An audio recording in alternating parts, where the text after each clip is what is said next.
Mga Lodi, don't skip ads po tayo. Maraming salamat sa patuloy ninyong pagsuporta. Paki-like and share naman dyan mga Lodi. At sa mga gustong mag-donate sa ating GCash or regular na load, mag-comment lang po tayo. Para patuloy tayong makapag-upload ng mga bagong kabanata. Marami pong salamat. Kumusta mga Lodi, may bago tayong nobela, sana magustuhan nyo ang kwentong ito. Ito ay kwento ng isang kabataang lalaki na nagkaroon ng mahiwagang mga mata. Simulan natin ang kwento. Kabanata 1081 hanggang Kabanata 1090. Kabanata 1081. Ang lakas ng hininga ng Kendo, saan kaya ito nanggagaling? Sa hangin, may nakakatakot na aura ng pagka-swordmaster na kumakalat. Si Yehan ay pumikit at sinabi, narito, dapat ito ay ang kailaliman ng wushu na sinabi ng matandang Chanzen. Sa kailaliman ng wushu market. Nang marinig ang mga salita ni Yehan, lahat ay nagulat. Pagkatapos ng lahat, bago pumasok, kahit ang mga baliw ay hindi hahayaan si Yehan na pumunta sa lugar na ito, at natatakot sila sa lugar na ito, ngunit ngayon, narating na nila ang kailaliman ng wushu. Sa hangin sa unahan, ang mga alon ng Kendo Corsion ay kumakalat sa hangin, na nagdudulot ng malakas na pakiramdam ng pang-aapi sa hangin. Kung magpapatuloy ka sa pagsulong, ang ganitong uri ng pang-aapi ay magpapahinga sa iyo. Sa paningin ng lahat, may isang tigang na lupain sa kanilang harapan, at kapag nagpatuloy sila sa pagsulong, may isang malawak na puti, at wala nang makita. Boss, magpapatuloy ka pa ba? Tanong ni Linchi, kahit na mapanganib dito, hindi siya natatakot. Sinabi ni Yehan, ito ay nasa paligid lamang ng malalim na wushu market. Ang panganib ay hindi pa malaki sa ngayon, ngunit mag-ingat ka. Kung hindi mo na kaya, maaari kang maghintay sa akin sa labas. Kahit na hindi para sa banal na bato sa bibig ng Venerable Heaven, pupunta rin ako sa lugar na ito. Ang Longevity Sword ay pumunta rito sa sarili nitong. Upang makuha ito, kailangang pumasok si Yehan. Bukod dito, nais din malaman ni Yehan kung bakit ang Longevity Sword ay pumunta rito sa sarili nitong. Nang marinig ito, tumango ang lahat, at sa pamumuno ni Yehan, isang pangkat ng 7 tao ang patuloy na naglakad patungo sa tigang na lupain sa unahan. Ang presyon ng espada sa hangin ay napakalakas, habang patuloy na tumatagos sina Yehan at ang iba pa, bumababa ang presyon ng espada, na nagpapahirap sa lahat na parang may ilaw sa kanilang likuran, at ang hangin na dumadaan ay parang pag-atake ng espada. Tumawa. Sa oras na ito, ang isang hibla ng buhok ni Yeching ay naputol ng isang hindi nakikitang enerhiya ng espada, at nahulog sa lupa kasama ang hangin. Whoosh whoosh. Sa isang iglap, sa tigang na lupain sa kanyang harapan, tila may isa pang nakakatakot na espada na bumaril patungo sa kanya. Sila ay Sword Chi, ang Sword Chi na nabuo ng langit at lupa. Mag-ingat ka, tila nakapasok na tayo sa mas mapanganib na lugar sa loob. Winagayway ni Yehan ang kanyang kamay at nagkalat ang lahat ng sword aura na nagmula sa pagbaril, ngunit nang makarating kami dito, ang sword aura sa hangin ay tila nagkakagulo tulad ng isang koponan, sunod-sunod na nagbaril at pumatay, hinarang ang unang batch, at nakaharap sa susunod na batch. Kahit na ang sitwasyon na ito ay hindi isang malaking problema para kay Yehan, hindi ito isang maliit na problema para sa iba. Lahat sila ay naglabas ng kanilang sariling lakas upang labanan ang sword energy na lumilipad sa buong kalangitan. Bukod dito, sa mundong ito kung saan ang Sword Chi ay lumilipad sa buong kalangitan, ang mga alon ng malakas na espiritual na enerhiya ay sumusunod din sa mga Sword Chi na iyon sa hangin. Ang pagkasumpungin ay nagiging mas malakas din. Sa oras na ito, isang nakakatakot na sword aura ay sumabog sa tigang na lupain sa kanyang harapan na parang isang hari ng mga espada. Bago lumapit ang sword aura na ito, naramdaman na ni Yehan ang takot nito. Katumbas ito ng isang buong lakas na suntok ng isang master sa huling yugto ng Great Director. Si Yehan ay walang pakialam, at itinuro, isang sinag ng sword energy ay sumabog din mula sa kanyang daliri, na pinasabog ang nakakatakot na sword energy na sumabog patungo sa kanya. Pupunta sa lugar na ito, maaaring makapanghawakan pa rin sina Shaben at ang 4 sa kanila, ngunit kung sina Yeching at Beidong Xiaoer ay hindi protektado ng kanya, mahihirapan silang magpatuloy. Dahil dito, sinabi ni Yehan, ang sword energy sa kailaliman ng wushu market ay hindi dapat maliitin. Natatakot ako na nasa labas pa rin tayo. Kayo ay naghihintay sa akin dito. Kung hindi mo na kaya, maaari kang umatras, ngunit ang kapangyarihan dito ay napakalakas. Ang iyong sword energy ay isang uri rin ng pagpapatigas para sa iyong lakas, maaari mo itong patawasin dito, marahil ay makakakuha ka ng isang bagay. Tumango ang lahat, hinawakan ni Yeching ang kamay ni Yehan at sinabi, pagkatapos ay mag-ingat ka, hihintayin ka namin sa labas, at wala kang mangyayaring masama. Tumango si Yehan, at patuloy na naglakad patungo sa kailaliman ng Wushu Market. Sa hangin, may mga alon ng matalim na sword energy na walang tigil na bumaril patungo kay Yehan. Bukod dito, habang patuloy na lumalalim si Yehan, ang paraan ng espada ang portion ay nagiging mas nakakatakot, at ang buong espasyo ay napuno ng isang nakakasuffocate na kapaligiran na nagpapahinga sa mga tao. Sa tigang na lupain na ito, humakbang si Yehan, tulad ng isang nag-iisa na manlalakbay sa mundo na nakaharap sa mga paghihirap. Bigla, sa sandaling ito, ang hangin sa kanyang harapan ay nanginginig. Sa unahan, sa loob ng saklaw ng pangunawa ni Yehan, isang mas nakakatakot na sword aura ang sumabog patungo sa kanyang posisyon. Ang sword aura ay mabilis at mabangis, na parang nais nitong tuluyang burahin si Yehan, ang nanghihimasok. Humikab si Yehanhan, at ang Dragon Scale Dagger ay lumitaw sa kanyang palad sa isang iglap, at pagkatapos ay ang ilaw ng kutsilyo ay biglang lumitaw, tulad ng isang bilog na nakasisilaw na araw, ang kutsilyo ay umiikot, at ang sword light na bumaril kay Yehan ay nagkalat agad, na naging isang ito ay hindi nakikita, ngunit ito ay isang pampaganya lamang. Bigla, sa kawalan sa harap ni Yehan, ang sword chi ay parang 1,000 arrow, siksik na parang ulan. Nakita ito, ang ekspresyon ni Yehan ay naging malamig, at ang kanyang sariling kapangyarihan ay sumabog ng ligaw. Ang Dragon Scale Dagger ay iniikot niya sa isang hindi makapasok na paraan, na bumubuo ng isang nakakatakot na depensa, at lahat ng sword energy ay naharang ng nakakatakot na depensa na ito. Kabanata 1082. Mga nakakatakot na pagyanig ang umalangaw-ngaw sa pagitan ng langit at lupa. Habang lumalaban sa pagbomba ng mga sword chi na iyon, si Yehan ay naglakad ng mas malalim. Gayunpaman, mayroong isang nakakatakot na pagbomba ng sword chi sa harap na hindi kayang magpatuloy si Yehan, bumagal. Unti-unti, habang lumilipas ang panahon, lumitaw ang pawis sa noo ni Yehan. Ang mga hadlang sa kanyang harapan ay masyadong malakas, at napakahirap para sa kanya na magpatuloy kahit na may lakas ng isang bulaklak. Bigla, habang nagpupumilit si Yehan na magpatuloy, isang nakakatakot na alon ng sword energy ang bumagsak na parang isang kaguluhan, hindi mapipigilan. Nakaharap sa nakakatakot na alon ng sword energy na ito, ang depensa ni Yehan ay nabasag ng may isang pagsabog, na pinipilit siyang umatras si Yehan hakbang-hakbang, ang kanyang mukha ay naging sobrang mapotla. Ang mukha ni Yehan ay napakasama. Ang pag-atake ng sword energy dito ay katumbas na ng pag-atake ng isang master ng isang bulaklak. Hindi katakataka na walang nakapasok kailanman sa kailaliman ng wushu. Ang pagpunta rito ay parang paghahanap ng isang patay na dulo. Gayunpaman, kahit na ang presyon sa unahan ay napakalaki, hindi susuko si Yehan ng ganoon kadali. Ang longevity sword ay nawala dito, at kailangan niyang pumasok upang makuha ito. Inumin. Isang malakas na sigaw, tulad ng kulog, ay lumabas mula sa bibig ni Yehan. Nakaharap sa kaguluhan ng sword energy na patuloy na binobomba sa kanyang harapan, ginamit ni Yehan ang lahat ng kanyang natatanging galaw, na may buong lakas ng pakikipaglaban, isang hakbang sa isang pagkakataon naglakad siya pasulong, kahit na ang kanyang lakad ay napakabagal sa sandaling ito, ngunit naglalakad pa rin siya. Habang lumilipis ang panahon, mas lalong napailalim si Yehan sa presyon upang magpatuloy. Sa mga hibla ng sword energy na bumaril at pumatay, ang katawan ni Yehan ay nagpakita ng matutulis na sugat ng espada, na may mga bakas ng dugo na dumadaloy. Naglalakad ng mag-isa sa daan, nakaharap sa mga paghihirap, ang salitang, pagsuko, ay wala sa diksyonaryo ni Yehan. Ganoon lang, hindi ko alam kung gaano katagal ang lumipas. Habang nagpupumilit si Yehan na magpatuloy, sa sandaling ito, isang berdeng ilaw ang lumitaw sa kanyang harapan. Ito ay isang bato na may berdeng ilaw sa buong katawan nito.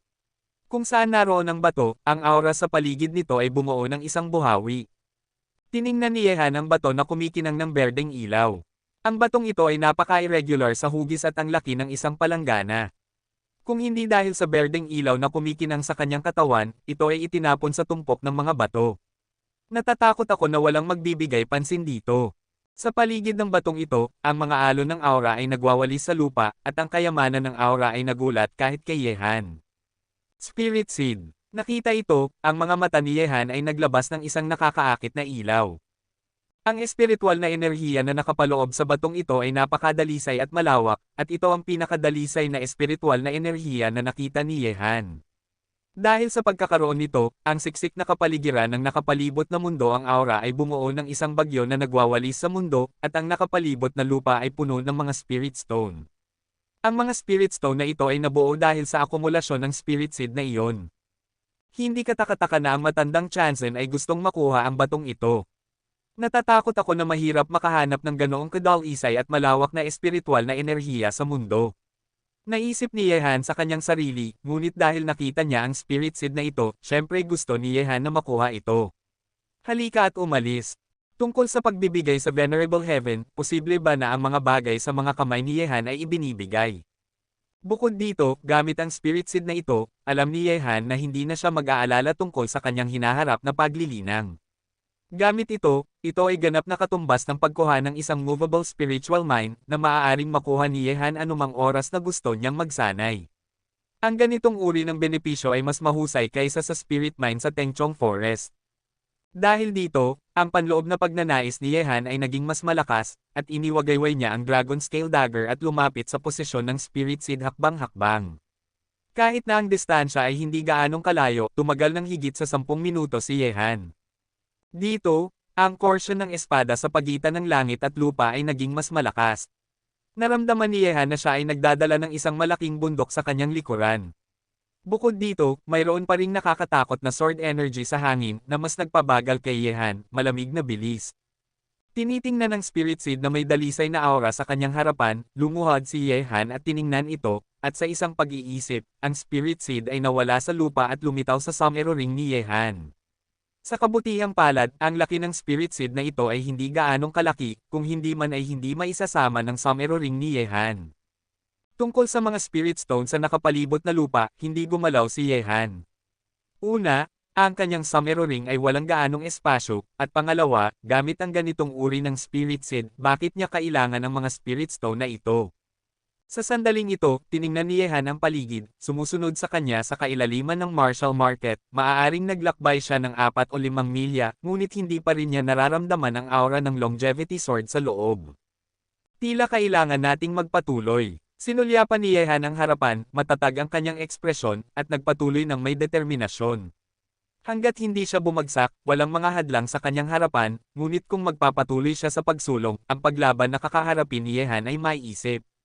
Ang nakakatakot na korsyon ng espada ay nagpababa ng kanyang mataas na ulo, at ang kanyang mga hakbang ay mabigat na parang tingga. Bukod dito, ang nakakatakot na pagkamatay ng sword energy na patuloy na binobomba sa kanya ay nagdulot ng pagtaas ng mga peklat sa katawan ni Yehan paminsan-minsan.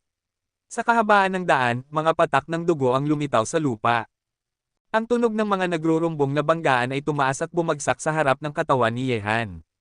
Ang hugis crescent na ilaw ng espada ay bumangga sa nakakatakot na sword energy, at isang alon ng mabangis na aura ang kumalat patungo sa paligid. Gayunpaman, sa sandaling ito, si Yehan, na naglalakad ng hirap, ay biglang nakaramdam ng isang pamilyar na hininga na dumaan sa kanyang harapan. Ito ay ang hininga ng longevity sword. Hindi, mas nakakatakot ito kaysa sa hininga sa longevity sword, malawak at walang hangganan. Mag-radiate patungo sa paligid ng mundong ito. Matapos maramdaman ito, lumiwanag ang ekspresyon ni Yehan. Gamit ang aura na ito, naramdaman na niya na ang longevity sword ay hindi kalayuan sa kanya. Kaagad, nagpatuloy si Yehan sa pagsulong na ibinabato ang ilaw ng kanyang taybak, lumalaban sa presyon. Kabanata 1083. Tahimik na lumilipis ang oras. Sa buong daan, si Yehan ay halos nakikipaglaban sa lahat ng oras. Ang kapangyarihan sa kanyang katawan ay naubos ng napakabilis, at halos overloaded siya sa lahat ng aspeto. Ang suporta ng kanyang kalooban ang nagpigil sa kanya na matamba. Ang gusto niya, kung maaari lang niyang makuha ito sa pamamagitan ng kanyang sariling walang pag-aalinlangang paniniwala, ang iba ay hindi ito maibibigay sa kanya. Unti-unti, naramdaman ni Yehan na papalapit na siya sa aurang iyon, ngunit habang papalapit siya sa aurang ito, mas naramdaman ni Yehan ang kakilakilabot dito. Napapalibutan ng aurang iyon, ang isipan ni Yehan ay natural na ang larawan ng espada na lumitaw pagkatapos mag-overlap ng dalawang karakter na, Swordcliff, ay lumitaw. Ang espadang iyon ay tumusok sa langit, at ang aura na Samaire sa mundo ay halos kapareho ng aura sa oras na ito. Isang sandali mamaya, sa paningin ni Yehan, isang malaking bato na kasing taas ng isang tao ang lumitaw sa kanyang harapan. Ang batong iyon ay matayog sa lupa, na mukhang napaka-prominent. Tiningnan ni Yehan ang ilalim ng bato, at kaagad, sa bato, ang unang pumasok sa paningin ni Yehan ay ang longevity sword na nakatusok dito, at sa tabi ng longevity sword, mayroong isang pares ng puting buto. Hindi ko alam kung gaano karaming taon na ang taong ito ay patay na.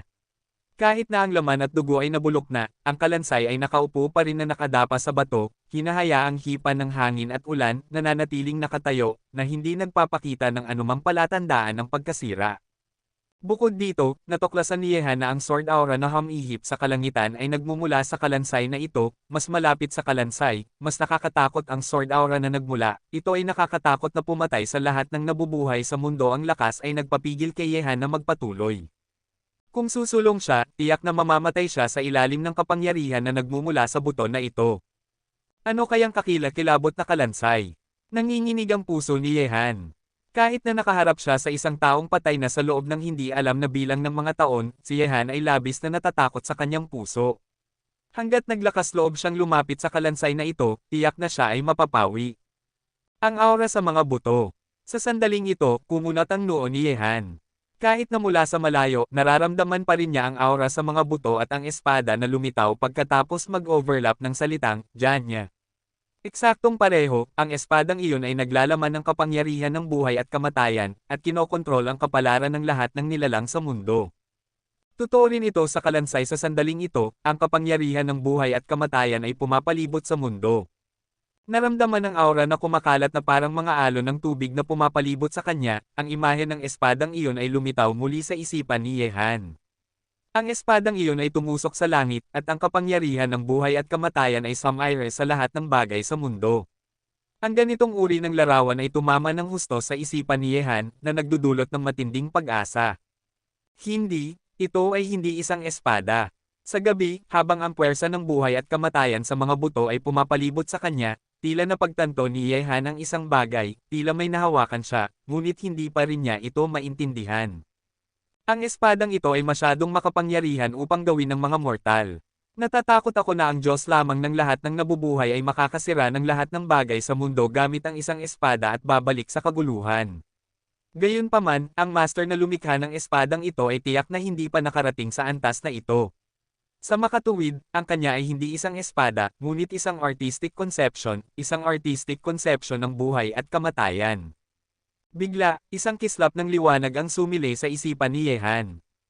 Habang ang aura sa itaas ng kalansay ay pumapalibot, napagtanto ni Yehan na isang kislap ng liwanag ang lumitaw sa kanyang isipan. Ang espadang iyon ay maaaring hindi isang tunay na espada, ngunit isang artistic conception ng buhay at kamatayan. Yehan, ito ay hindi ang espada na kailangang maunawaan, ngunit ang artistic conception na nasa espadang iyon. Mayroong isang pakiramdam ng kaliwanagan sa isipan ni Yehan, pagsira sa buhay at kamatayan, pagpapatunay sa daan, ito ay hindi isang espada, ngunit isang artistic conception ng buhay at kamatayan. Gayunpaman, anong antas ng kapangyarihan ang kabilang sa artistic conception na ito?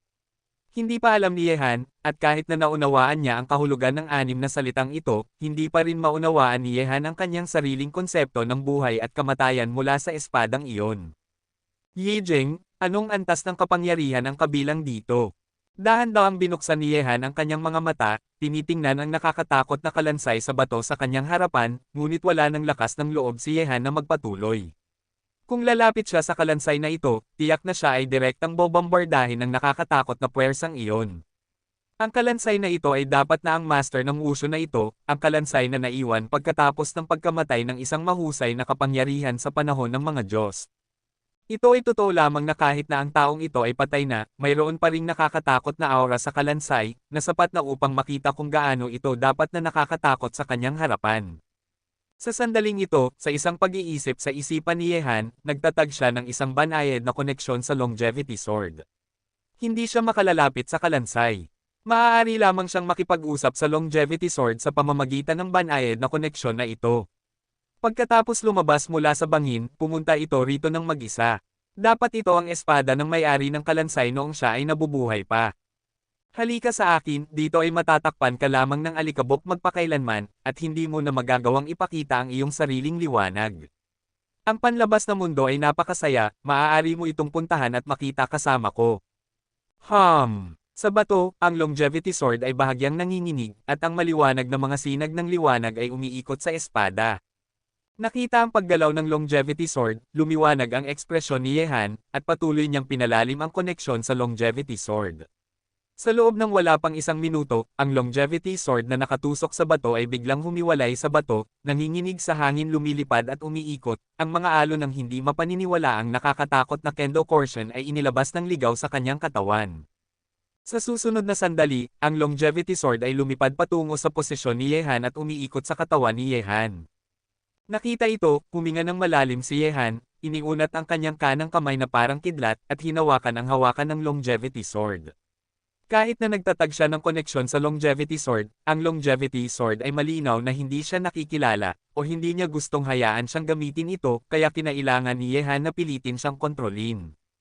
Buzz! Habang hinawakan ni Yehan ang longevity sword, ang mga alon ng nakakatakot na presyon ng kendo ay agad na inilabas mula sa longevity sword. Ang longevity sword ay lumalaban, na gustong tuluyang patayin si Yehan, na naglakas loob na pilitin siyang kontrolin. Kabanata 1084. Naramdaman ng intensyon na pumatay na inilabas mula sa longevity sword, nanginginig ang puso ni Yehan, at dali-dali niyang isinama ang longevity sword sa somero ring at pumasok sa somero ring ni Yehan. Hindi makatakas.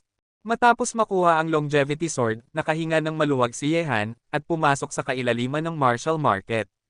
Pumunta siya rito para sa espadang ito, at ang spirit species ay pangalawa. Kaagad, yumuko si Yehan sa kalansay, lumingon at naglakad patungo sa bangkay. Maglakad patungo sa daang pinanggalingan niya. Kahit na mahirap pumasok dito, mas madali nang lumabas. Hindi nagtagal, nakarating si Yehan sa lugar kung saan naroon sina Shaben at ang iba pa. Sa sandaling ito, sina Shaben at ang iba pa ay nakikipaglaban sa malakas na presyon ng espada. Ang kanilang lakas ay hindi kasing nakakatakot ni Yehan. Ang kapangyarihan ng espada dito, ang presyon ay sapat na upang mapapagod sila. Nakita ang pagdating ni Yehan, lahat ay masaya.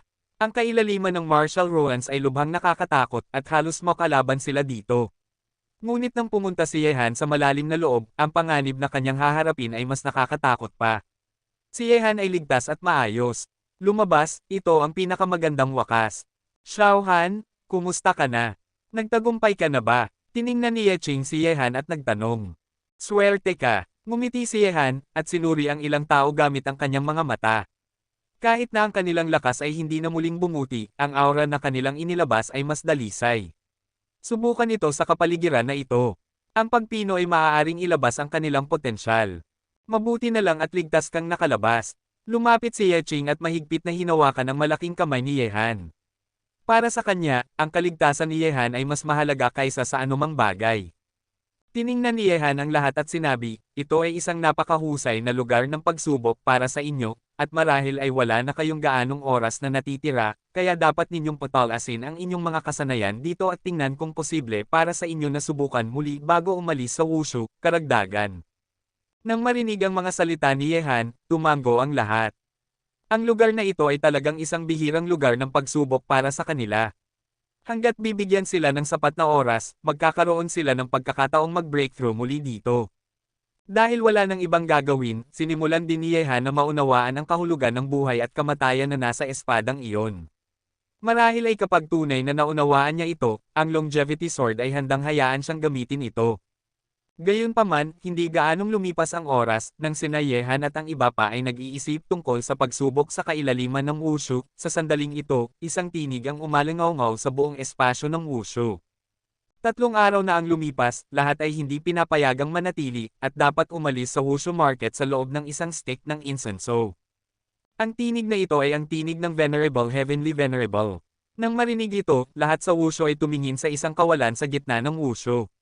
Sa kawalan doon, isang madilim na butas ang lumitaw. Ang butas na ito ay pumasok kasama nila. Parehong oras. Nakita ito, sinabi ni Yehan, dumating na ang oras, tara na, sabay-sabay tayong lumabas. Hoy, hindi talaga nasayang ang pagpunta sa lugar na ito kung saan walang tae ang mga ibon. Ngumisi si Lin Chi, at lahat ay tumawa. Maliban sa lakas ni Yehan na hindi bumuti, ang lakas ng lahat ay bumuti. Kaagad, naglakad ang lahat patungo sa gitna ng espasyo ng wushu, at ang butas na lumitaw mula sa kawalan ay nakikita ng lahat dito.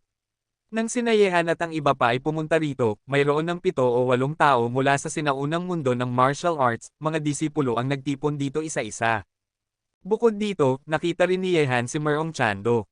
Nagtinginan ng dalawa, at ang mga mata ni Merong Chando ay may kaunting malamig at mapagmataas na intensyon na pumatay, na parang si Merong Chando ay bumalik sa nakaraan sa sandaling ito, at pagkatapos, ang figure ni Merong Chando ay kumislap, sumugod sa kawalan, at nawala sa maitim na butas. Nasira talaga ito sa kaharian ng isang bulaklak.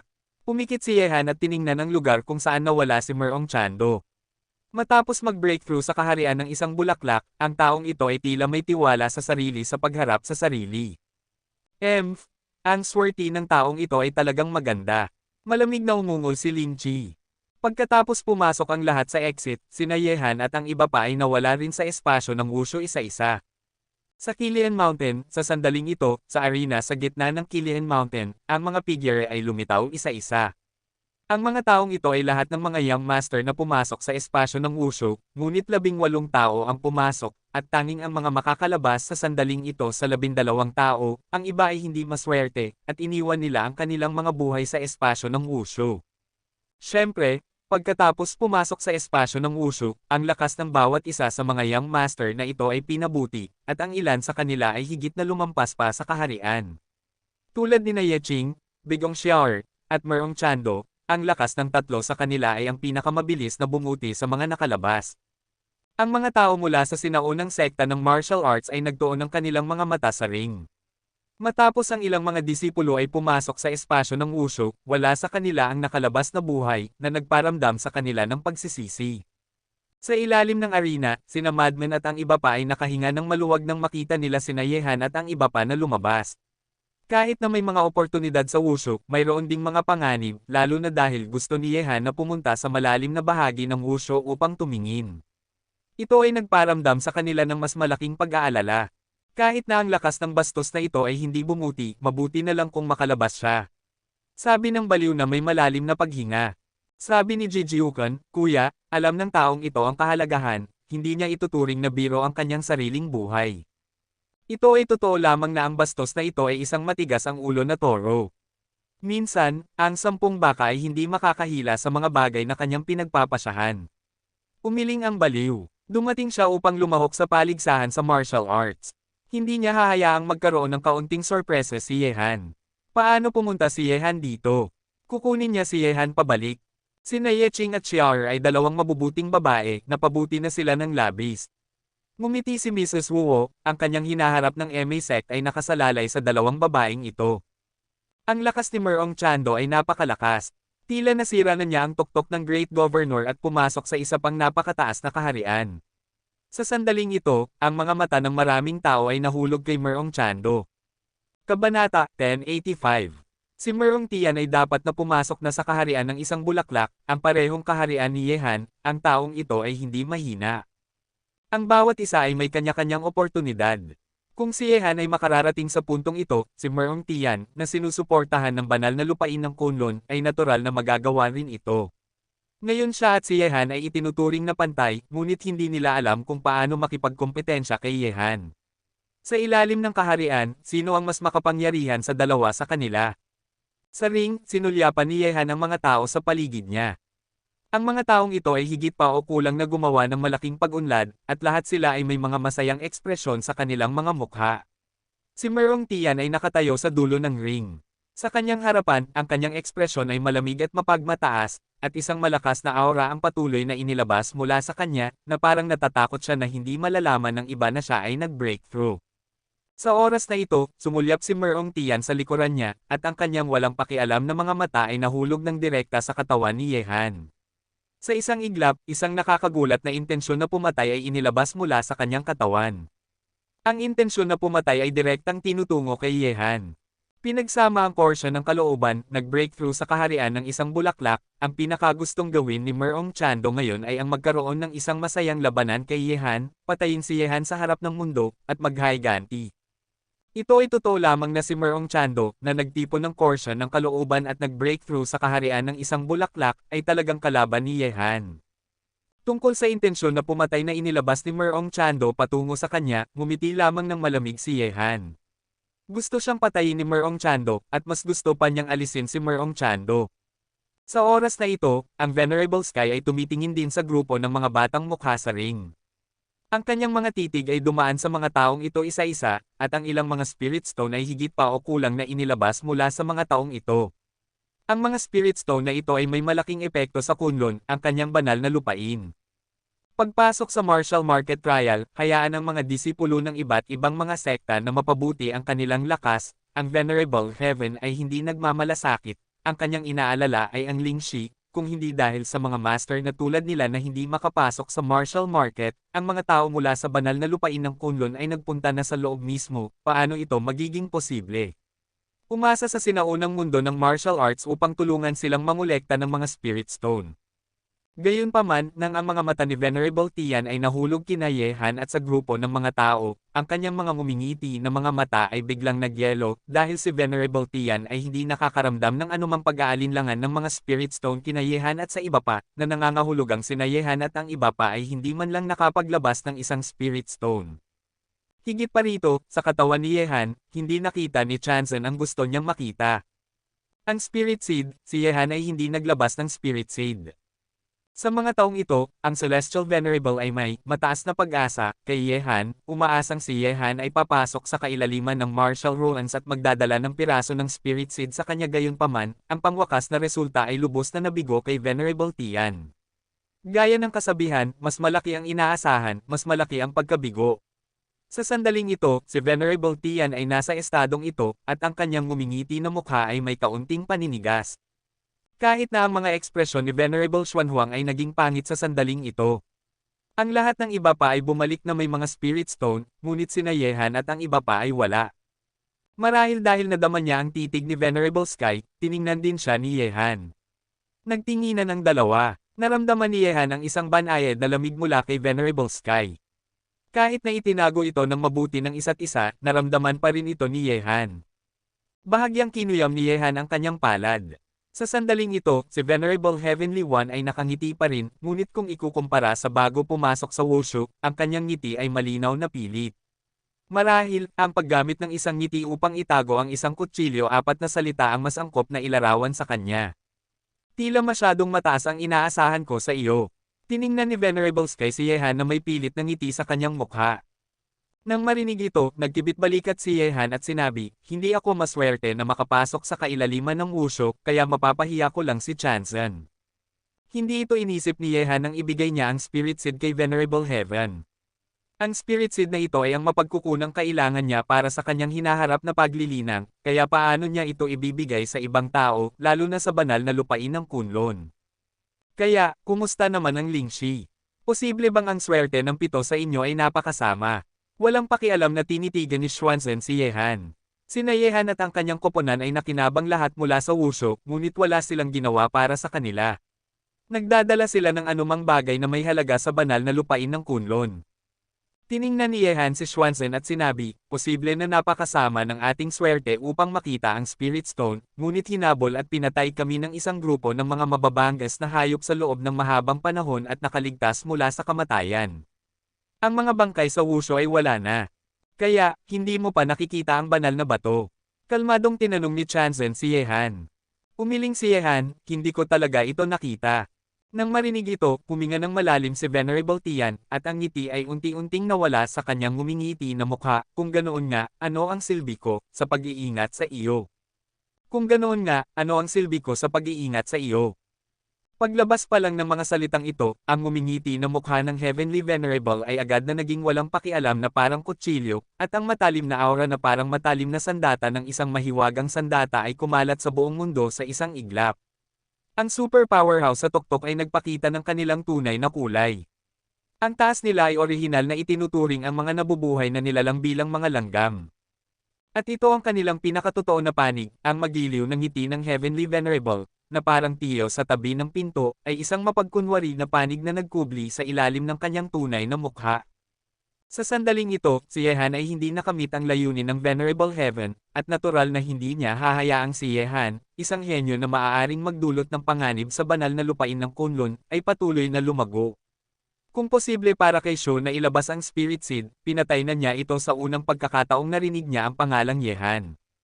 Gayunpaman, masyadong mataas ang inaasahan niya kay Yehan. Para sa inaasahan na ito, pinahintulutan niyang mabuhay si Yehan ng mas matagal, ngunit si Yehan ay labis na nabigo sa kanya sa huli. Sa sandaling ito, ang marupok na relasyon sa pagitan ni Yehan at ng banal na lupain ng Kunlun ay nasira. Ang dalawa sa kanila ay opisyal na nakatayo sa magkasalungat na panig. Kabanata 1086. Nang marinig ang mga salita ni Venerable Tian, lahat sa Qilian Mountain ay nagulat. Venerable Tian, gusto niyang alisin si Yehan. Pagkatapos nito, lahat ng nagulat na mga mata ay nahulog kina Yehan at Chanzen. Gusto ni Chanzen na alisin si Yehan, dahil ba hindi dinala ni Yehan ang banal na bato? Sa puntong ito, walang nakakaisip nito. Posible bang magkakaroon ng malaking labanan dito ngayon? Sa sandaling ito, ang mukha ni Yehan ay biglang nanigas dahil sa mga salita ng Venerable Heaven. Ang eksena na ito ay talagang ang huling bagay na gusto niyang makita, dahil hindi pa siya handa na harapin ang banal na lupain ng Kunlun, ngunit ngayon, dumating na ang eksena na ito. Ang sitwasyon na ito ay dumating ng walang anumang babala na nagulat kay Yehan. Ang iba't ibang mga sekta sa sinaunang mundo ng martial arts ay may iba't ibang ekspresyon. Ang mga malapit kay Yehan ay natural na nag-aalala para sa kanya. Sa kabaligtaran, ang mga kaaway ni Yehan ay masaya. Hindi rin nila naisip ito, ngunit ang sitwasyong ito ang pinakagusto nilang makita. Hayaan mong itanong, paano pa mabubuhay si Yehan sa harap ng makapangyarihang Celestial Venerable, ang banal na lupain ng Kunlun. Hanggat mamamatay si Yehan, ang sinaunang mundo ng martial arts ay magiging mundo pa rin nila, at hindi na nila kailangang mag-alala tungkol sa pag-atake ni Yehan sa kanila. Kaagad, sina Madman at Jijiuken ay sabay-sabay na sumugod sa ring, ang kanilang mga ekspresyon ay naging napakasama, at ang mga salita ng Venerable Heaven ay nagparamdam sa kanila ng walang katapusang presyon na dumarating. Upang iligtas si Yehan, kailangan mong harapin ang super strong na si Chanzen. Kahit na ang isang mapagmataas na baliw ay hindi sigurado, at mayroong dalawang banal, sina Zuan at Huang. Mas mahalaga, ito ay nasa paanan ng Kunlun Mountain. Sa tuktok, naroon din ang 9-Night Sage Monarch na siyang numero 1 sa mundo, at isang Supermaster na ang lakas ay pangalawa lamang sa Heavenly Venerable, ang Earth Venerable. Nakaharap sa nakakatakot na kapangyarihan ng banal na lupain ng Kunlun, sino sa mundo ang makakapagpigil dito? Sa sandaling ito, sa ring, ang mga disipulo mula sa sinaunang mundo ng martial arts, kabilang si Merong Tian, ay lahat ay nagwawalis mula sa ring isa-isa, at hindi pinili na tumayo kasama sina Yehan at ang iba pa. Wala itong kinalaman sa kanila na gusto ni Heavenly Venerable na alisin si Yehan. Ang mga superpowers na tulad ni Chanzen ay gustong alisin si Yehan. Kahit na ang isang makapangyarihan na tulad ni Madman ay sumulong, wala itong silbi. Tila ang sitwasyon sa Chinese martial arts world ay magbabago muli. Ang mga buntong hininga ay nagmula sa kampo ng maluwag na cultivator, para kay Yehan, isang mahuhusay at malakas na lalaki na lumaki ng paunti-unti sa pamamagitan ng kanyang sarili. Sa katunayan, mayroon silang magandang impresyon sa kampo ng maluwag na cultivator. Sa isang tiyak na lawak, bago kinilala ni Yehan ang kanyang mga ninuno at bumalik sa kanyang angkan, kinatawan niya ang kanilang kampo ng maluwag na cultivator. Ngunit ngayon, may pagsisisi lamang sa kanilang mga puso. Kahit na gusto niyang mabuhay sa oras na ito, hindi na siya makakabalik sa langit. Sina Gulay, ang master ng Bejiman, at ang iba pa ay tumingin kina Yehan at sa iba pa sa ring na may panunuya. Sa sandaling ito, tila sila ay nakulong sa mundong ito. Para itong nakahiwalay, si Venerable Heaven ay aatake kay Yehan, maliban kay Yehan at sa kanyang sariling mga tao, sino ang maglakas loob na tulungan siya. Amitabha, ang Diyos ng Langit ay upang puksain ang mga demonyo at ipagtanggol ang daan. Kung ang mga demonyo na gumugulo sa mga ilog at lawa ay hindi maalis, magdudulot sila ng malubhang problema. Ito ay isang gawa ng katwiran. Masyadong maraming tao ang nakakaramdam ng pagkasuklam. Natatakot akong magdurusa ako sa oras na ito, ang batang iyon. Ngumiti ng mapait si Mrs. Wu kay Huaqiushan, at tumango rin ang huli. Nakaharap sa makapangyarihang Chanzen, ang kapalaran ni Yehan ay maaaring totoo sa oras na ito. Walang lakas upang baguhin. Kahit na gusto niyang pumunta sa underworld, hindi siya mag-iisa, at kami, ay kasama niya. Sina Zhao Hengtian, Leng Wolfei, at ang mga kapatid na Chen ay lumabas, na may ekspresyon ng pamamaalam sa kanilang mga mukha. Kuya, malungkot na tiningnan ni Liu Yuru ang likuran ni Zhao Hengtian, bakit mo ginagawa ito? Junior sister, kahit na hindi ako makakasama sa iyo magpakailanman, nasiyahan na ako kung makakasama kita sa loob ng ilang araw. Ako, si Zhao Hengtian, ay babayaran ang utang na aking inutang sa iyo sa susunod na buhay. Hindi lumingon si Zhao Hengtian. Mayroong isang mapagbigay na elegy kung saan ang hangin ay umuugong, ang tubig ay malamig, at ang malakas na lalaki ay nawala na magpakailanman. Ama, kung si Jiuken ay mamamatay, hindi na ako mabubuhay ng mag-isa. Ang magagandang mata ni Hualengyo ay tumitig kay Jiuken sa ring.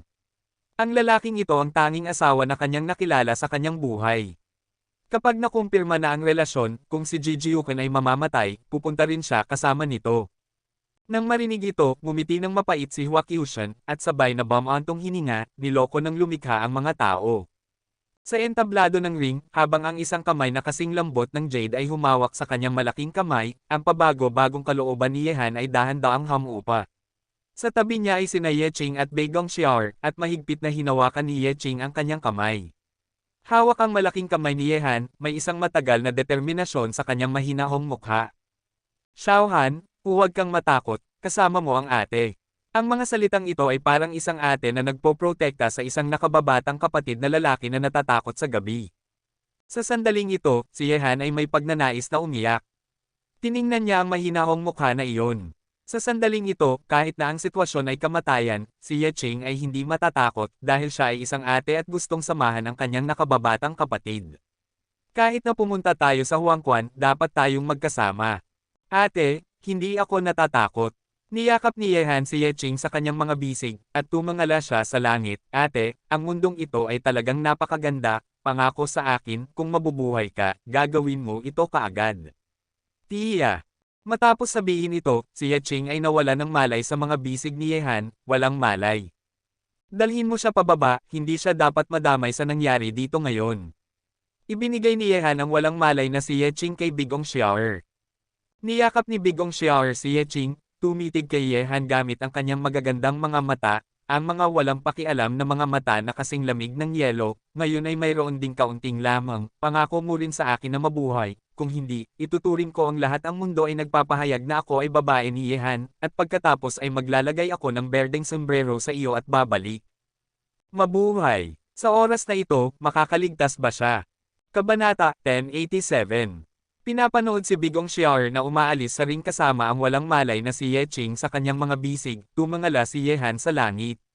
Sa buong daan, nakikipaglaban siya sa mga tao, sa langit, at sa lupa, at sa oras na ito, nakikipaglaban siya sa isang laban ng Diyos. Sa paningin ng mundo, ang makapangyarihang banal na lupain ng Kunlun ay parang mga Diyos, ngunit si Yehan ay nakikipagpunyagi sa mga Diyos na ito, makakapagpatuloy pa ba siyang mabuhay? Sa pagitan ng langit at lupa, sa arena, lahat ng mga mata ay tumingin sa Venerable Heavenly One na may hindi mapapantayang takot. Kahit na ang isang baliw ay pareho. Mas malakas siya kaysa sa kanya, at hindi niya kayang talunin ang Venerable Heavenly One sa banal na lupain ng Kunlun. Sa ilalim ng ganitong uri ng titig, nakita ko ang Venerable Tian na naglalakad kasama ang dalawang Venerables na sina Zuan at Huang.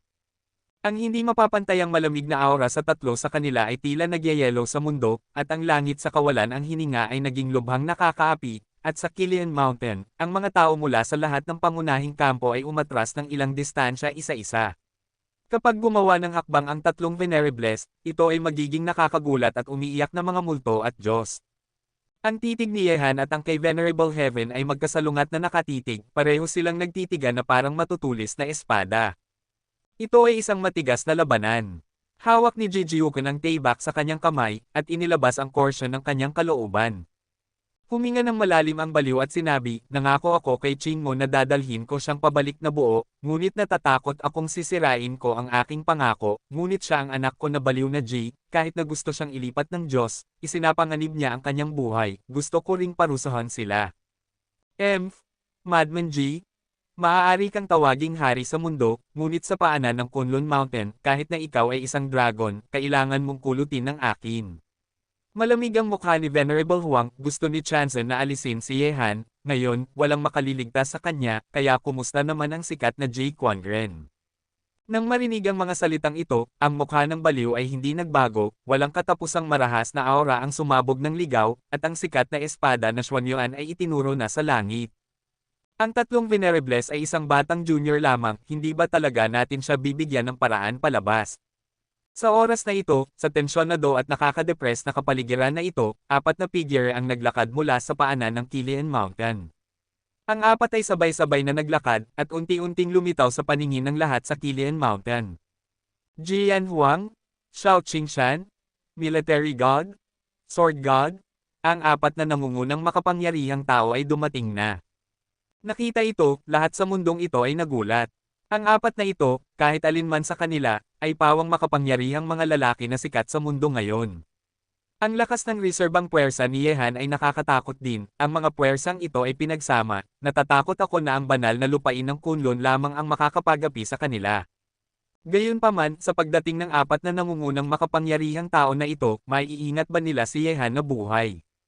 Ang tatlo sa Venerable Tian ay huminto sa kanilang mga hakbang, at tumingin kina Jian Huang, Xiao Qingshan, Military God, at Sword God, at nakakita ng isang malamig na ekspresyon sa mukha ni Venerable Tian, na kasing lamig ng isang talam. Akala ko lagi kayong magtatago sa dilim at hindi na magpapakita. Tungkol sa paraan upang mabuhay, binigyan ko na siya, ngunit tumanggi siyang pumasok sa aking banal na lupain, Kunlun, kaya mamamatay na lamang siya. Nang marinig ito, sina Jian Huang at ang iba pa ay isa-isang lumapag sa ring. Ang bastos na matandang lalaki ay uminom ng kanyang alak at sinabi, posible bang ang Kunlun, ang banal na lugar na mataas sa itaas, ay hindi makapag-accommodate ng isang binata? Nasaktan ba niya kayo? Nang marinig ito, si Chansen ay walang pakialam at hindi sumagot. Dahil ba sa kanyang pag-iral na binanta niya ang katayuan ng banal na lupain ng Kunlun? Patuloy ng bastos na matandang lalaki, kung ganoon nga, totoo bang ang mga taong tulad niya ay hindi maaaring umiral sa buong mundo? Isang junior na lumaki sa ilalim ng inyong proteksyon, anong karapatan ang mayroon siya na bantaan ang aking banal na lupain, Kunlun? Walang pakialam na sumagot si Xuanzhen. Nang marinig ito, sinabi ni Jian Huang, kung ganoon nga, bakit hindi siya kayang tiisin ng banal na lupain ng Kunlun? Posible bang gusto mong tanungin ang banal na ito? Ang nakakatakot na aura ay umalangaw mula sa katawan ng banal na langit, at ang gumugulong na intensyon na pumatay ay binalot ito na parang isang madilim na ulap na sinusubukang sirain ang lahat na nakikita niya sa kanyang paningin. Sasagutin ko ang tanong na ito para sa iyo. Malamig na tinitigan ni Yehan ang Venerable Sky at sinabi, ang banal na lupain ng Kunlun, kayong mga nasa itaas ng mundo, itinuturing ang mundo ng mga langgam, at sa tuntuning ito na ang kamao ang pinakamalaki, kayo ang mga kumokontrol sa lahat Diyos, pagiging Diyos, ay hindi nagpapahintulot sa anumang potensyal na banta na umiral, at sa kasamaang palad, naging isa ako sa kanila. Hindi mo kailangang maghanap ng dahilan upang alisin ako dahil ang gagawin mo, iniisip mo na walang makapipigil dito sa mundo, kaya wala ka kundi isang grupo ng mga mahirap na uod na may suot na banal na balabal at nagtatago sa mundo dahil natatakot ka na isang araw ay mawawala mo ang lahat ng mayroon ka ngayon at magiging mga langgam na minsan mong hinahamak. Tumahimik. Sumigaw si Heavenly Venerable, tulad ng paparating na kulog, at ang mga nakakatakot na mga mata ay parang mga karayom at espada, na sinusubukang tusukin ang kaluluwa ni Yehan. Nagagalit ka dahil sa kahihiyan, tila ang sinabi ko ay tumama sa punto ng sakit. Malamig na ngumiti si Yeleng, at malakas na sinabi, ang mga taong sanay ng maging Diyos ay natural na hindi magiging mga langgam. Kung isang araw may makakasakay sa iyong ulo, pagkatapos, kayong mga nahulog mula sa altar, kaya mo bang ibaba ang iyong ulo at tingnan ang mga langgam na gumagapang sa ilalim mo? Nang marinig ang mga salita ni Yehan, malamig na sinabi ng Sword God.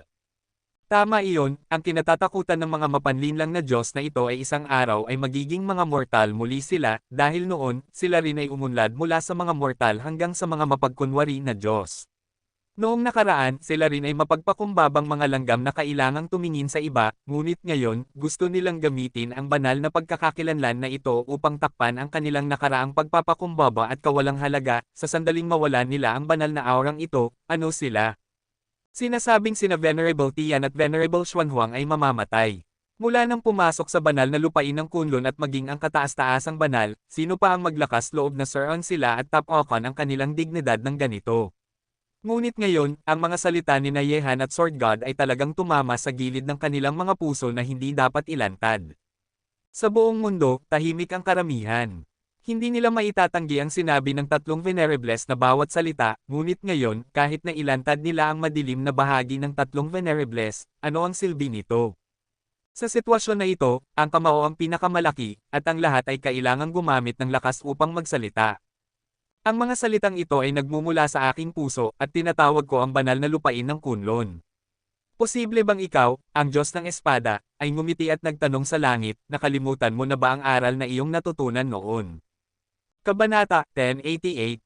Sa sandaling ito, sa tuktok ng Kunlun Mountain, isang napakawalang pakialam na tinig ng babae ang nagmula sa langit at lupa, sa ilalim ng titig ng lahat, sa tuktok ng mga Kunlun Mountains na natatakpan ng mga ulap, isang babae na nakasuot ng itim na may umiikot na buhok ay nagmula sa hangin, at siya ang Earth Venerable sa apat na Panginoon, isang babae na may nakakatakot na lakas. Sa lugar kung saan nakatitig ang lahat, isang babae na nakasuot ng itim na may umiikot na buhok ay dumating patungo sa hangin, ang kanyang aura ay nakakatakot, at siya ang Earth Venerable sa banal na lupain ng Kunlun, isang napakamakapangyarihang babae. Earth Respect, nakita ito, nanginginig ang puso ng maraming tao. Ang pag-iral ng tatlong Venerables ay napaka-nakakatakot na, ngunit ngayon, kahit na ang Diyos ay lumitaw na. Sa paglitaw ng Earth Venerable, ang mararangal na mga titig ni Nayehan at ng iba pa ay muling tumindi. Ngayon, ang kanilang kinakaharap ay hindi ang tatlong Venerables, ngunit ang apat na Venerables ng banal na lupain ng Kunlun. Ang ganitong nakakatakot na puwersa ay sapat na upang mapabagsak walang kapangyarihan sa mundo ang makakapagsipan nito. Tinitingnan ng babaeng nakasuot ng itim, papalapit sa hangin, na may umiikot na mahabang buhok, tulad ng isang kagandahan na parang iceberg, isang komplikadong hitsura ang sumilay sa mga mata ng Diyos ng Espada na si Xiao Wentian, Shi Yao, sa wakas ay nagkita na sila muli. Earth Venerable, na ang tunay na pangalan ay Shi Yao, ngunit wala pang isang tao ang nakakaalam ng pangalang ito, at ang Sword God Xiao Wentian ay isa sa kanila. Sa ilalim ng titig ng lahat, si Earth Venerable Zayao ay lumapag sa tabi ng Heaven Venerable. Ang apat na Venerables ay walang pakialam na tumitig kina Yehan at sa iba pa sa ring, alamin. Nakita ito, bumantong hininga si Jian Huang, Kuya Xiao, gaya ng sinabi mo, ito ay isang madugong sakuna. Kaya kung kalkulahin ito, ngunit hindi ko ito mababago. Umiling ang bastos na matandang lalaki, at napakabihira na ibinitin ang wine gourd na kanyang hawak sa paligid ng kanyang baywang. Kaya niyang manghuhula, ngunit hindi niya ito mababago. Ang kapalaran ni Yehan ay pinipigilan, kailangan niyang baguhin ang kanyang kapalaran sa pamamagitan ng kanyang sarili. Ngayon, mayroon ka bang huling sasabihin? Malamig na tinitigan ng Celestial Venerable ang grupo ng mga tao sa ring, at ang intensyon na pumatay ay kumalat mula sa mga katawan ng apat na Venerables. Nang marinig ang mga salitang ito, ang mga mata ng mga tao sa Kilian Mountain ay lumiit. Tila magsisimula na ang paligsahang ito. Daiwu, Putian, umalis na kayong dalawa, ang hinaharap ng ating angkan ng Ji ay hindi maaaring tuluyang masira sa kanilang mga kamay. Mahinang sinabi ni Jian Huang, bilang patriarch, gusto niyang isipin ang hinaharap ng angkan ng Ji, kapag si Yehan ay hindi na talaga male iligtas, mayroon pa ring mga tao sa pamilya ng Ji na makakasuporta sa kanya. Patriarch, nagulat sina Ji Diwo at Ji Pot Ian. Walang pakialam ang hitsura ni Jian Huang, bilang patriarch, iniuutos ko sa inyo na umatras. Umatras ka rin, dito, hindi mo kailangang makialam. Sa sandaling ito, ang walang pakialam na tinig ay nagmula sa bibig ni Yehan, at ang kanyang walang pakialam na titig ay nagmula kina Xia Ben, Lin Chi, Zhao Hengtian, Leng Wufei, Chen Jia, at iba pa. Ang anim na kapatid ay dumaan sa kanya, maaari siyang mamatay, ngunit ang mga sumunod sa kanya ay hindi kailangang. Sa tingin mo ba ay manunood lang kami? Umiling si Zhao Hengtian, hindi natinag, at sina Xia Ben at ang iba pa ay gayon din. Boss, binigyan mo ako, Lin Chi, ng kaluwalhatian na mayroon ako ngayon. Kung gusto mong mabuhay ng magkasama, dapat tayong mamatay ng magkasama. Ang grupong ito ng mga banal na matatandang bastos ay gustong makipag-usap sa atin. Kahit na isapanganib ko ang aking buhay, kakagatin ko sila pababa. Isang piraso ng karne. Tiningnan ni Lin Chi ang apat na dakilang masters at sinabi na may malungkot na ekspresyon. Huwag mo akong pilitin na putulin ang ugnayan sa iyo. Tuldok-tuldok panipi. Mahigpit na kinuyam ni Yehan ang kanyang mga kamao, bahagyang ipinikit ang kanyang mga mata, at sinabi, kung mamamatay ka ng walang dahilan, magdaragdag lang ito ng ilang bangkay, makinig sa akin, huwag makialam, kahit papaano ay patay na ako, may mga tao pa rin dito upang kunin ang aking katawan, at ang aking anak na lalaki na malapit ng ipanganak ay nangangailangan din ng tulong mo upang alagaan siya. Umaasa ako na sa proseso ng paglaki, siya ay protektado ng isang grupo ng mga matatanda na tulad mo sa hinaharap, upang hindi siya mabuli. Mag-ulat. Kuya Zhao, sanayin mo silang mabuti sina Shaben at Lin Chi, marahil isang araw sa hinaharap, magagawa nila ang hindi ko kaya, at tapakan ng mga taong iyon na nasa itaas sa ilalim ng kanilang mga paa. Nang marinig ito, nanginginig sina Zhao Hengtian at ang iba pa, ang mga salita ni Yehan ay parang huling salita. Umalis na tayong lahat, kung hindi ka makakabawi ngayon, marahil ikaw lang ang makakatulong sa kanya na tuparin ang kanyang hangarin sa hinaharap. Mahinang sinabi ng bastos na matandang lalaki. Sige, nakikinig kami sa iyo.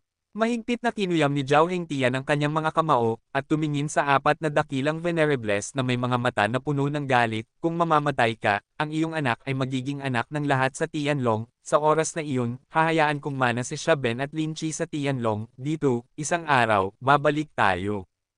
Tagapagturo. Nang marinig ito ni Shaben at Lin Chi, ang intensyon na pumatay ay sumilay sa kanilang mabangis na mga mukha. Kung mamamatay siya, kung gusto mong maghiganti sa kanya, dapat kang umalis ngayon. Matapos magsalita, tiniis ni Zhao Hengtian ang sakit sa kanyang puso, at direktang pinalipad sina Shaben at Lin Chi mula sa ring. Sina Leng Wufei at ang mga kapatid na Chen ay nagwawalis mula sa ring na may hindi mapigil ang intensyon na pumatay, at lahat sila ay tumingin kina Yehan at sa iba pa sa ring. Sa sandaling ito, sa ring, sina Jian Huang, Sloppy Oldawist, Military God, Sword God, Madman, Jijiukan, at Yehan lamang, kabuo ang 7 tao. Pinahahalagahan mo talaga ang pag-ibig at katwiran. Maraming tao ang handang dumaan sa buhay at kamatayan para sa iyo, at ang iyong buhay ay hindi nasayang. Malamig na tinitigan ni Heavenly Venerable si Yehan, at kaagad, ang 4 na dakilang venerables ay sabay-sabay na lumabas. Nakaharap ang 7 tao, mayroon din silang nakakatakot na bentahe. Dahil mayroon akong laman at dugo, at ako ay isang tao, habang ikaw ay isang grupo lamang ng mga mahirap na uod na may suot na mapagkunwari na maskara. Maaari ka lamang mabuhay sa ilalim ng iyong sariling mapagpakumbabang pagmamataas magpakailanman. Ang Longquan Sword ay nawasak, at hawak ni Yehan ito sa kanyang kamay. Dragon Scale Dagger, ang 7 sa kanila ay sabay-sabay na naglakad patungo dito. Kung gusto mong maging isang tao, hahayaan kitang pumunta sa underworld upang maging isang multo kaagad. Malamig na umungol si Venerable Heaven, bahagyang gumalaw ang kanyang katawan, bigla, parang nakakagulat na alon ang biglang sumulpot sa kalmadong dagat, ang nakakatakot na portion ay tuluyang binalot sina Yehan at ang 7 sa kanila. Narinig ko na si Chanzen ang unang tao sa ilalim ng Holy King, at ang 2 sa amin ay handang pumunta at matuto. Kabanata 1089. Nang ang nakakatakot na portion ay bumabalot, ang mga aura ni Jian Huang at Sloppy Oldawist ay inilabas ng ligaw. Ang 2 sa kanila ay nag-teleport na parang 2 sinag ng liwanag na hamarang kay Heavenly Venerable. Kung gusto mong humingi ng kamatayan, tutulungan ko kayong lahat. Kumislap ang figure ni Chanzen at lumitaw sa kawalan sa itaas ng Kilian Mountain, at sina Jian Huang at Sloppy Oldawist ay sumunod. Dizun, hihingi ako ng payo sa iyo ngayon. Tiningnan ng military god si Zun Ziyao, at isang pares ng pinakamatutulis na sundalo na nilikha ng bansa ang lumitaw sa kanyang mga kamay. Isama mo ako. Tinitigan din ng Diyos ng espada si Zun Ziyao, ang dating mga kasintahan, ngunit ngayon ay kailangan nilang harapin ang buhay at kamatayan. Ang ekspresyon sa mukha ni Earth Venerable Ziyao ay nanatiling hindi nagbabago, ito ay kasing lamig pa rin ng isang iceberg. Iwanan mo sa akin, matanda. Tinitigan ng baliw si Schwanzen na may mabangis na espiritu ng pakikipaglaban. Pagkatapos, mamamatay ka sa aking mga kamay. Sa sandaling sinabi ni Schwanzen, pinatay niya ang baliw. Nakita na ang bawat isa ay may kanya-kanyang layunin, sinulyapan ni Jijiukan si Venerable Huang at ngumiti kay Yehan, tila ikaw, ang aking tiyuhin at pamangkin ay pipiliin lamang ang matandang lalaking ito na walang gustong pumili. Nang marinig ang mga salita ni Jijiukan, ang mukha ni Venerable Huang ay lubhang mabangis, na tinatitigan sina Jijiukan at Yehan na parang isang galit na hayop, hahayaan kitang 2, tiyuhin at pamangkin, na pumunta sa Huangquan ng magkasama at maging mga kasama sa daan. Panipi. Ngumisi si Jijiukan at sinabi, matanda, ililigtas ko ang usapang ito hanggang sa mapatay mo ang aking tiyuhin at pamangkin. Matapos magsalita, si Jijiukan ay naglakad patungo kay Venerable Huang na may hawak na tebak. Mahigpit na hinawakan ni Yehan ang Dragon Scale Dagger, at naglakad din patungo kay Venerable Huang. Kahit na 2 laban sa 1, si Yehan ay hindi pa rin sigurado sa tagumpay sa kanyang puso. Pagkatapos ng lahat, ang bawat isa sa 4 na dakilang Venerables ay super strong, kahit na si Venerable Huang, na nasa ilalim ng rango, ay pareho rin. Ito ay isang paligsahan ng buhay at kamatayan, at ang resulta ay alinman sa buhay o kamatayan. Ang nakakatakot na panginginig ng espada ay ligaw na umiikot sa kawalan. Ang taibak ni Ji Jiuken ay mabilis at walang pigil. Ang kanyang nakamamatay na swordsmanship ay isang sining. Sa kagandahan, mayroong nakatagong intensyon na pumatay. Ang lakas ni Ji Jiuken ay hindi mahina, ito ay nasa tuktok na ng kaharian ng 2 bulaklak, mayroon lamang isang hakbang na malayo sa pagpasok sa kaharian ng 3 bulaklak. Sumunod si Yehan sa likuran ni Ji Jiuken, ganap na inilabas ang kapangyarihan ng 3 antas ng 9 na antas ng pakikipagdigma, tulad ng isang mabangis na nakulong na hayop na inilabas. Kung ikukumpara sa kahangahangang swordsmanship ni Ji Jiuken, ang pag-atake ni Yehan ang sword technique ay mas marahas, at ang bawat kutsilyo ay may kapangyarihan na palm unit sa kawalan. Gayunpaman, sa harap ng mga pag-atake ni Yehan at Ji Jiuken, si Venerable Huang ay kasing tatag ng Mount Tai. Ang manilag at malawak na pag-atake ay nagpahirap sa mga pag-atake ni Yehan at Ji Jiuken na saktan siya, ay may ganap na nangingibabaw na posisyon. Sa pagitan ng langit at lupa, at sa 4 na mga larangan ng digmaan, may mga nakakasirang tunog ng digmaan. Sa Qilian Mountain, lahat ng mga mata ay tumitig sa 4 na larangan ng digmaan sa kawalan, at ang kanilang mga mukha ay naantig. Ang Celestial Venerable ay isa laban sa 2, nakikipaglaban kay Jian Huang at sa Sloppy Old Daoist ng mag-isa. Sa ilalim ng kanyang hindi mapapantayang pag-atake sa katawan, tila maraming Celestial Venerables ang lumitaw sa kawalan sa paligid ni Jian Huang at Sloppy Old Daoist. Totoo ito na mahirap sabihin ang totoo mula sa Peking. Ang yin at yang ay walang hanggan, at ang universo ay humihiram ng batas upang sirain ito. Sa itaas ng kawalan, hawak ng Slovenly Old Man ang selyo. Bilang junior brother ni Wang Fokishan, ang kanyang kakaibang pamamaraan ay medyo mas makapangyarihan kaysa sa kay Wang Fokishan. Ang kapangyarihang ginamit niya ay humihiram din ng kapangyarihan ng langit at lupa para sa aking sariling paggamit. Ang mga alon ng kapangyarihan ay nagtipon mula sa kawalan, na bumubuo ng isang nakakatakot na selyo upang sugpuin sila sa kawalan, na sinusubukang puksain ng lahat ng mga phantom na iyon. Si Jian Huang ay nagsanay ng Xuanyuanju ng angkan ng Ji, at ang kanyang mapagmataas na mga pag-atake ay hindi mas mahina kaysa sa bastos na matandang paraan, at ang kanyang parang bundok na swordsmanship ay maaaring pumutok sa kawalan. Gayunpaman, ang kakilakilabot ni Venerable Heaven ay maaaring obserbahan sa sandaling ito. Nakaharap ang mga pag-atake ni Jian Huang at bastos na matandang lalaki ng mag-isa, ang kanyang mukha ay walang kaunting marangal na ekspresyon, ngunit kasing lamig pa rin ng isang talam at matatag na parang bundok. Ang phantom sa buong kalangitan ay inilabas ang buhos na puwersa ay sinalakay sina Jian Huang at Sloppy Laodao mula sa lahat ng direksyon sa mundo, na pinipilit ang kanilang mga pag-atake na hindi kayang labanan ang kalaban. Si Madman ay nakipaglaban kay Xuanzhen ng mag-isa, at isang walang kapantay na ilaw ng espada ang sumulpot mula sa Xuanyuan, ang banal na sundalo, na tumutusok sa langit at lupa. Ang kapangyarihan ng bawat pag-iikot ng espada ay nagparamdam sa mga tao na ang langit at lupa ay umiikot. Malamig ang ekspresyon ni Xuanzhen, nakaharap ang baliw na may hawak na taibak na Xuanyuan, ang kapangyarihang dala niya ay mas malawak pa. Ang paraan ng pag-ikot niya ng kanyang palad ay tila kayang kunin ang mga bituin, ang araw at ang buwan. Ang malawak na kapangyarihang ito ay pumatay sa baliw. Nakamamatay na pinigilan.